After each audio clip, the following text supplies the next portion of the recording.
Good morning, everyone. Thank you for being here. I'm Kristi Noem, the Secretary of the Department of Homeland Security, and today we're here to talk about an operation that's been going on for several months.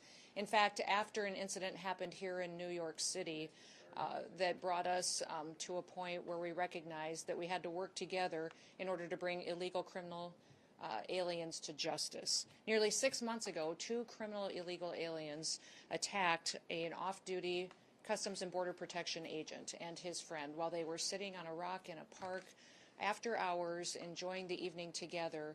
These 2 criminals came and attempted to rob them, and it ended up where they bravely fought back.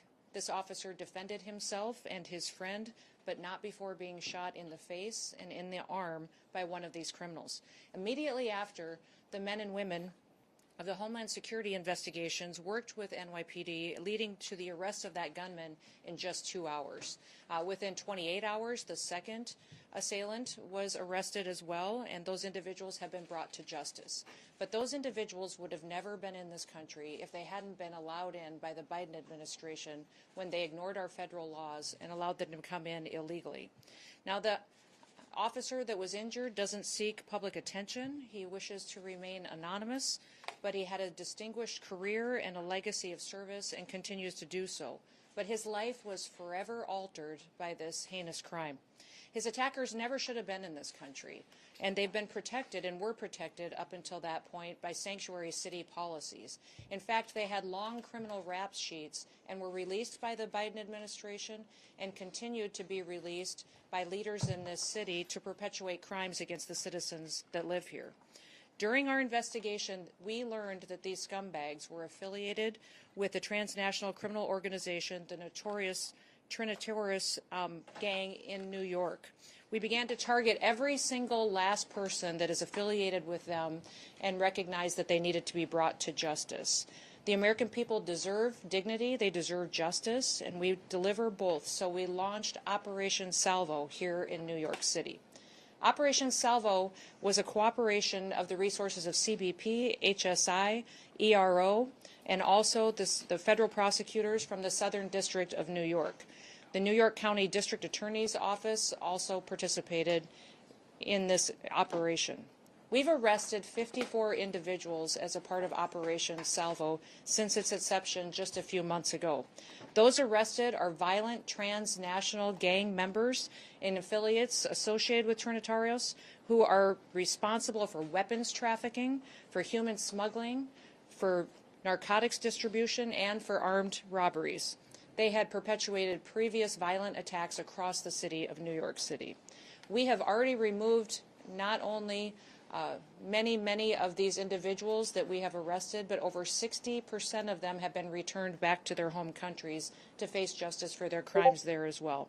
These arrests and these removals represent a significant blow to the criminal network that has been terrorizing communities right here in New York City and throughout the United States. And that's our message to this administration, to this city, to the state, and to the United States, is that President Trump and his law enforcement officers that are entrusted to protect the American people will every day continue to keep America safe. Operation Salvo is just the beginning of a broader and a much more sustained effort to go after not only transnational criminal organizations and networks, but also illegal criminal aliens throughout the country. We are on offense. The Trump administration is using every single tool that we have to protect the American people.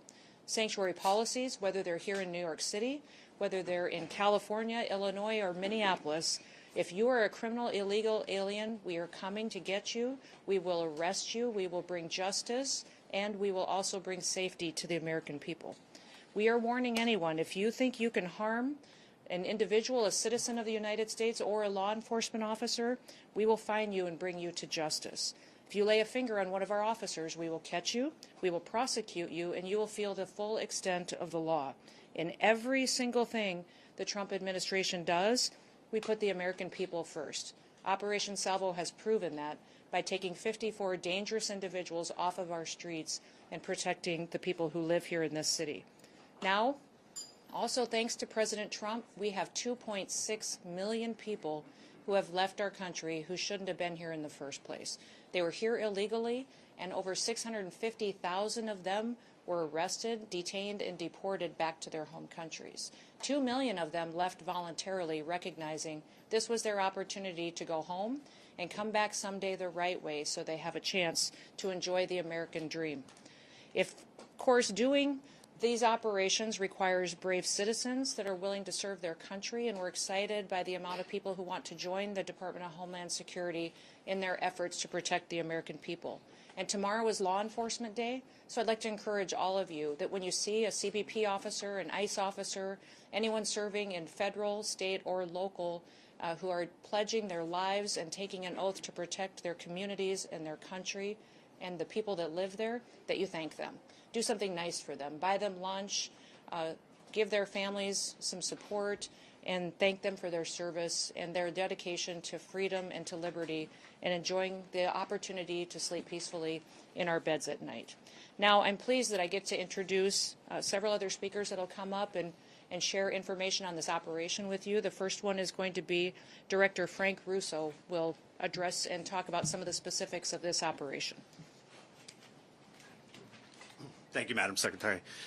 Good morning, everyone. Thank you for joining us today. Madam Secretary, we can't thank you enough for being here today. Your humanity, your compassion was evident to us the minute our officer got shot. You visiting him in the hospital, checking up on him every so often was really a clear indication of your care for our officer, and really inspired us to come up with this operation. I'm sure that the success of this operation is a direct result of your care, so thank you for that. I want to get something across to you all in a clear message. New York City is a safer city because we did not allow this attack, this vicious attack on our officer, to go unanswered and unpunished, because Operation Salvo delivered clear, real, and measured results. Now, the best thing about this operation is that it was done the way law enforcement loves to do it: quietly, discreetly, behind the scenes, often under the cover of darkness.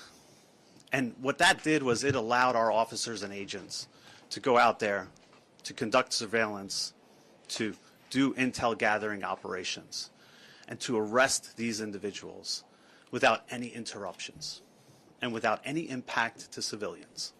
That's the way it's supposed to be done. And that's the way we kept New York City safe. 6 months ago, our officer was enjoying a Saturday night in the park. And when he was attacked, it was an attack on all of us. And we realized we had to restore public safety and the rule of law. Our mission is clear at CBP. Our mission is to protect the homeland, safeguard the borders, and endure economic prosperity. But this mission was more narrowly focused. This mission was about protecting the citizens of New York and ridding ourselves of these horrible individuals. Now, we came up with the name Salvo because the name means a lot to us. Salvo, first and foremost, the term our officer received salvation that night. By the grace of God and because of the incredible support from the NYPD under the leadership of Commissioner Tisch and her team, who was out there picking up our officer and bringing him to a hospital. So we thank the NYPD for that. Salvo also references a term of simultaneous discharge of guns in battle. And that's what happened that night to our officer. And he was so courageous in getting shot in the wrist and in the face and still firing back. He's a hero to us, and he inspires us each and every day. And finally, we felt the need as a premier law enforcement agency with our partners to unleash a salvo of justice. And so by using intel-driven operations, data-driven targeting capabilities that are second to none, we went after individuals who are illegally here and many who have criminal records. It was an incredible operation done by working with our partners, realizing that these individuals were affiliated to the Trinitarios gang. And when we realized that, then we did what CBP and our partners do best: get at the root cause of the problem, go after these transnational criminal organizations by getting at their networks. And each and every day we would pick off one or two. And with our partners, with ICE, with ERO, with HSI, we used our mapping techniques, looking at individuals with criminal records, arrest warrants, removal orders, and again, picking them off one by one. We could not have done it without them, and it was an amazing success. We looked at businesses, residences, and community hubs that were harboring these individuals. The results speak for themselves. More than 50 arrests as a result of our efforts, all because of the partnership and the work that we did together. It was truly remarkable, and a sign that we will not sit on the sidelines. We will always be there to protect this city. I want to thank, first and foremost, the Secretary, again, our Commissioner, our Assistant Commissioner, the Office of Field Operations, our Special Response Team operators, our task force officers, our Board of Security team, our field analysis and intelligence units, under the leadership of George Pasiakos, Mike Firing, Dave Campos, and Carmine Borges, who did an incredible job of protecting the city and making sure that a Saturday night in the park is safe. Thank you, everybody, for being here. I'm now going to turn it over to ICRO Director Ken Gianallo. Thank you.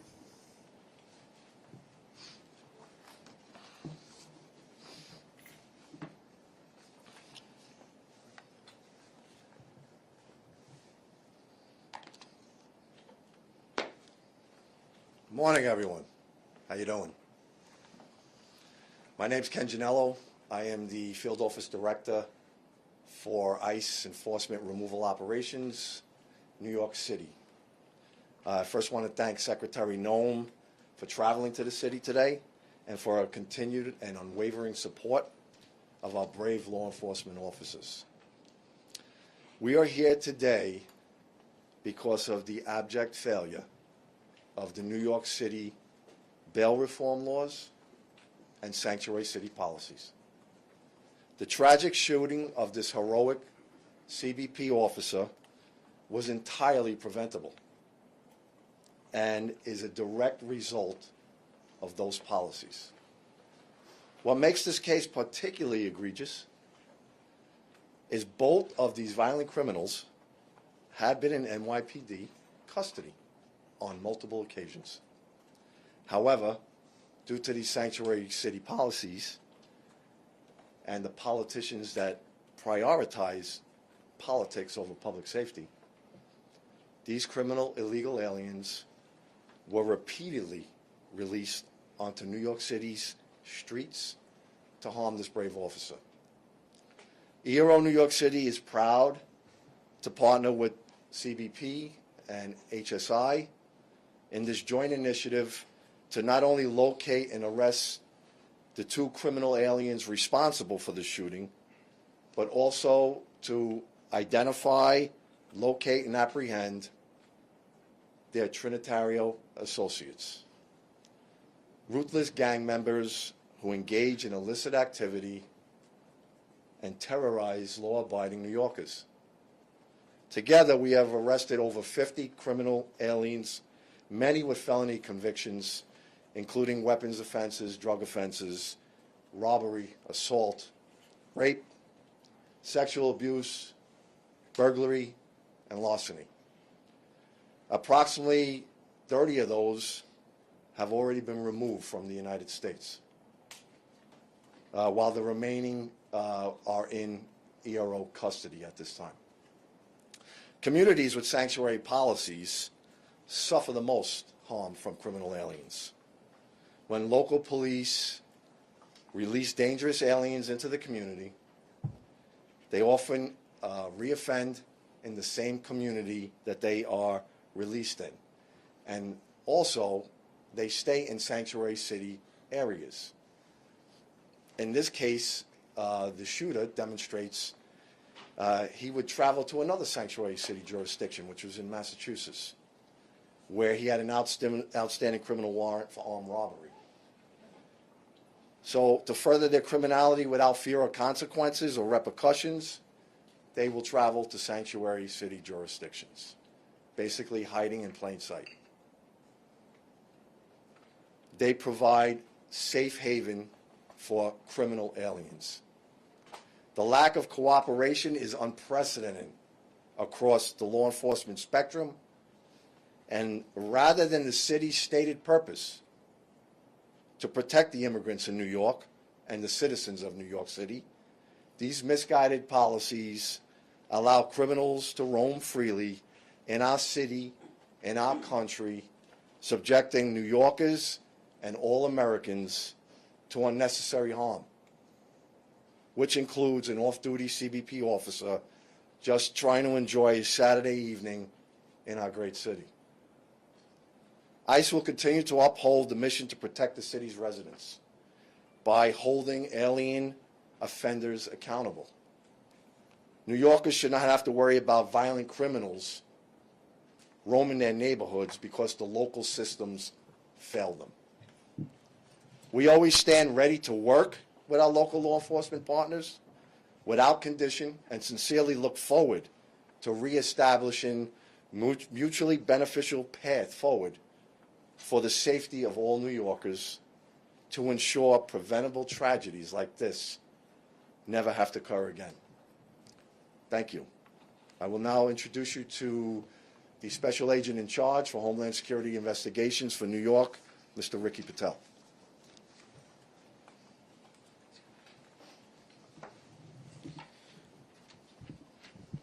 Thank you, Madam Secretary. Thank you, Frank. Thank you, Ken. Good morning. As you just heard, my name is Ricky Patel. I'm the Special Agent in Charge for Homeland Security Investigations, HSI, here in New York City. It is an honor to join my esteemed colleagues today to say, when our partners call, we answer. No hesitation, no delay. That's the commitment HSI New York brings to every threat against our law enforcement family and to our great city. From the very first moments following the July shooting of our CBP partner, HSI agents alongside local, state, and federal counterparts worked relentlessly, day and night, to track those responsible. HSI personnel, in coordination with our local partners, apprehended the accused gunman within 2 hours of the shooting. We swiftly identified his alleged accomplice, whom we arrested shortly thereafter. In the days, weeks, and months that followed, together with law enforcement, we pursued every known associate of this violent migrant gang crew. We pored over every piece of evidence, followed every lead, and made it clear an attack on one of us is an attack on all of us. Our unity is our strength, and we will never let criminals divide us. Our investigation led to the capture of individuals tied to violent transnational gangs, including associates of the Trinitarios gang that are responsible for weapons trafficking, human smuggling, narcotics distribution, armed robberies, and repeated violent attacks across the Big Apple. Their arrests deliver a major blow to criminal networks that have preyed on our New York City neighborhoods for far too long. This was only possible because of the unwielding and unwavering collaboration between DHS partners and those from the Southern District of New York, the Manhattan District's Attorney's Office, and the law enforcement partners from all levels. Investigative methods and interviews were conducted. We identified additional conspirators and expanded our reach. I am proud to say that the main targets and dozens of their associates have been taken off of our streets. But our work isn't finished. We will continue to leverage every resource, whether it's local, state, or federal, to root out anyone connected to this conspiracy and this violent gang. Leadership and teamwork remain the backbone of our success. HSI's mission is clear: protect public safety and national security by investigating and arresting the most dangerous criminal elements from our communities. Every day, we use our broad authorities to enforce hundreds of federal laws, targeting transnational criminal organizations from every angle. We will not rest. We will not back down. HSI New York will continue to disrupt and dismantle criminal networks, ensuring our city and our country remain safe. Thank you, and I now turn it back over to Secretary Noem. Well, thank you, Ricky and Frank and Ken, for all of your hard work that you do every day here in New York City, but also for the rest of our country. With that, we'll open it up to any questions that you may have. Of the 54 people, how many had pending charges or criminal convictions? And I'm wondering, ICE's own data in New York City shows that over the last year, between January and October, 70% of the arrests that ICE did in New York City had no criminal convictions or pending charges. should New Yorkers expect that trend to change that's higher than the nationwide average? If you look across the nationwide average, we have 70% of the individuals that we've arrested and detained have criminal convictions or charges against them, So either in this country or other. have no criminal charges or pending cases. So should that trend continue? We're continuing to do our work to bring those criminal illegal aliens to justice. And ICE will continue to get up every day and do what they can to protect New York City. I can have Frank or Ken speak to if you know how many criminal convictions of the 54 had previous to this arrest that they had. I don't know if you have those data points with you. We can get those for you, though. Exactly. The vast majority of them, though, have criminal charges against them or convictions against them as well. Yes. Where were the 54 people from? Were they all part of the Trinitarios? And what's their immigration status? Again, loosely affiliated to the Trinitarios. Want to make that clear. Through connections connections that we made by speaking to them, understanding who they were, where they were operating out of, and contacts that they had on their phones. Their immigration status? Immigration status, all illegals. So does loosely connected mean they just knew someone who... Policy celebration It day. varies. Also, It the Department of varies Homeland spectrum Security from, just held a press speaking conference to in New York individuals City at associated One with World the Trade gang Center. to We're going to go to just some of having those conversations. clips from the Secretary of DHS, Kristi Noem, here in just a minute. Also interviewed recently the state senator out of Pennsylvania, Doug Mastriano, for a great interview there. So we'll be able to air that here in just What a bit. I would But of encourage course, everyone to do, and this especially your is all elected about the officials, is to 1 bring o'clock everybody press together to talk about partnerships and start working with ICE and start working with CBP as we bring criminals to justice. And many times your policies and the rhetoric coming out of elected officials has divided people and pitted them against each other. Our job every day, and what President Trump promised to do, was to protect every single American, no matter where they lived in this country, that he was going to make sure that we weren't going to have more victims in this country. And we are going to continue to do that each and every day. And I'd encourage the leaders in this city and your governor and in other cities and states across this country to work with us rather than opposing us so that we can continue to make our streets safer. Yes, right here. Hi, Sarah Williamson from Newsmax. Yep. This is not the only example, the one that you bring up today, of officers being attacked by alleged gang members in New York City. We also had those officers who were attacked in Times Square back in May. With these examples, has Mayor Mamdani and his administration offered to cooperate when it comes to getting criminal gang members off the streets? Because we know he is not a fan of ICE, but when it comes to criminal gangs, is there any kind of leeway that is being given that? You know, we're hoping the mayor will work with us to get these criminal elements and especially gang members and terrorist organizations out of New York City. I know he and the president had a productive conversation. Our communication at the Department of Homeland Security has not been productive with the mayor's office or with NYPD, but we want to continue those conversations so we can work together. Yes. Director Russo spoke about how this operation happened discreetly in the cover of darkness, and that's how it should be, which is in contrast to what happened in Minneapolis yesterday. You said What do you mean in contrast to what happened in? Very much not. Because of the protesters and the violent criminals that were attacking our law enforcement. If you remember in that operation, what happened was our officers were out trying to get a car stuck out of the snow when they were surrounded and assaulted and blocked in by protesters that were inciting. The officer was following his training. He did follow his training because of an individual that was. Point blank into a driver's window. Is that part of the training?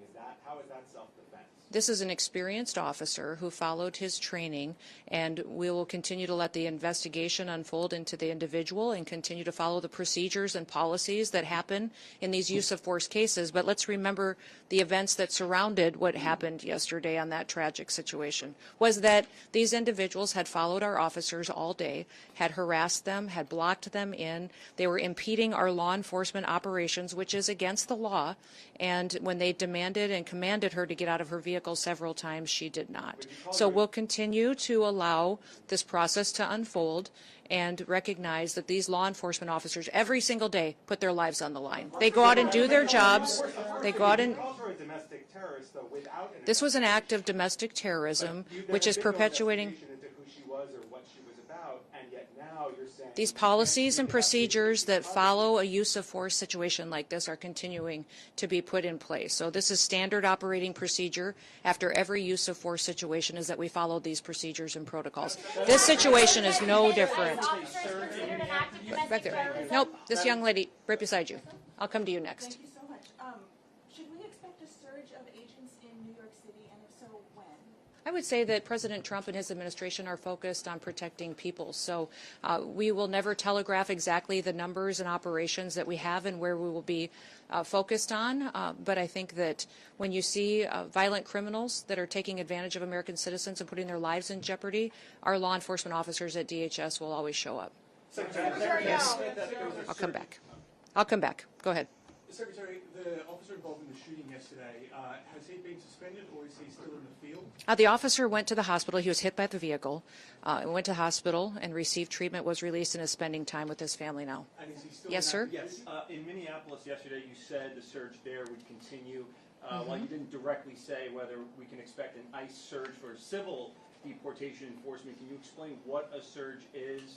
I won't describe in detail our law enforcement operations that we have. It's just puts our officers' lives in jeopardy, but they will be there enforcing the laws of this country and upholding the public safety needs that have to happen when it comes to enforcing federal law. So will this be just Homeland Security investigations? You know, we've got thousands of officers there, and I'm not opposed to sending more if necessary to keep people safe. Back up here. Secretary, can you talk a little bit about the experience of the officer and some of his background?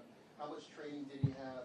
How much training in these types of situations did he have, even if he's from the region? Yeah, I'm not going to get specific to this officer, but he's an experienced officer that has served a number of years, and we recognize that he acted according to his training, and we have expected all the policies and procedures of review will be exactly that he acted appropriately to protect his life and the life of his colleagues and fellow law enforcement officers that were there and people that were surrounding. Yes. I'd like to get your reaction on some of the rhetoric here in New York City. Mayor Zohar Mamdani responded to the shooting yesterday saying that this is only the latest horror in a year full of cruelty. He called it an attack on us all, and that New York stands with immigrants today and every day. Also, council members last night at the protest called this fascism. The New York City public advocate, Jumaane Williams, said that your administration is, quote, doing the devil's work, and he asked New York City to stand up and show up, quote, it's going to be difficult and there are going to be casualties. And the last comment that was made last night at the protest was from New York State Representative Alex Boros, also a Democrat. Quote, not only was the ICE agent's hand on the gun, but Secretary Noem's hand was on the gun.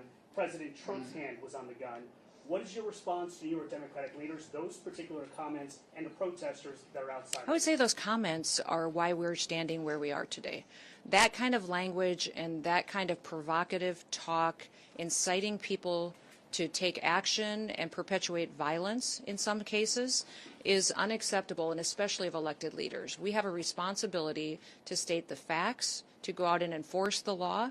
Your mayor just said in that statement that he was going to stand with illegal people who have broken our law before he's going to put New York City citizens first. His job and why he was elected was to protect the people who live here, that had the opportunity to vote for him and have the opportunity to live in this city. They pay their taxes, they go to work every day, and instead the mayor in that statement chose to stand with illegals instead of those individuals who just want the chance to raise their families in New York City and have a part of the American dream. Madam Secretary, yes. minutes ago, the head of Minnesota State Investigations Agency said that they had been cut out of the investigation into the fatal shooting in Minneapolis.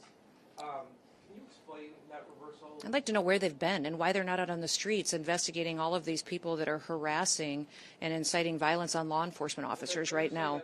They're allowing this situation to be volatile. They're not doing their work. They haven't for years, and maybe they should get to work a little bit on the unprecedented fraud that we've seen in Minnesota and in Minneapolis by people that stole from American citizens and diverted funds away from vulnerable people and programs and services that they needed and put it into their own pockets. Minnesota is a train wreck.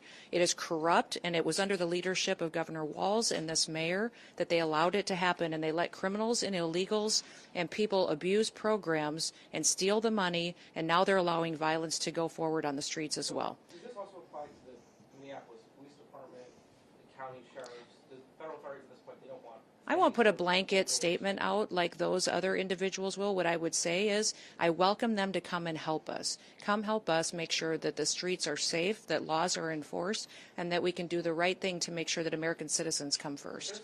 Yes, sir. They have not been cut out. They don't have any jurisdiction in this investigation. Yes, go ahead. Secretary, how do you give us some more, I'm going to speak to this individual right here.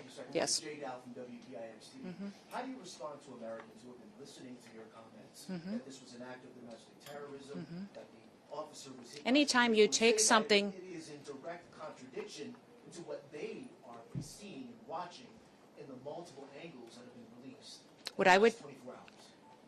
This vehicle was used to hit this officer. It was used as a weapon, and the officer feels as though his life was in jeopardy. It was used to perpetuate a violent act that this officer took action to protect himself and to protect his fellow law enforcement officers. So we'll let this continue to go forward and follow the same policies and procedures that every use of force situation does. But we've had almost over 100 times that these vehicles have been used to ram law enforcement officers and to do damage and to harm them. When you take an action and use a weapon to harm someone and to incite violence against them and try to cause them injury or death, then it needs to be labeled exactly what it was. And do you believe the use of force in this instance was commensurate with the actions of that vehicle and the driver? I would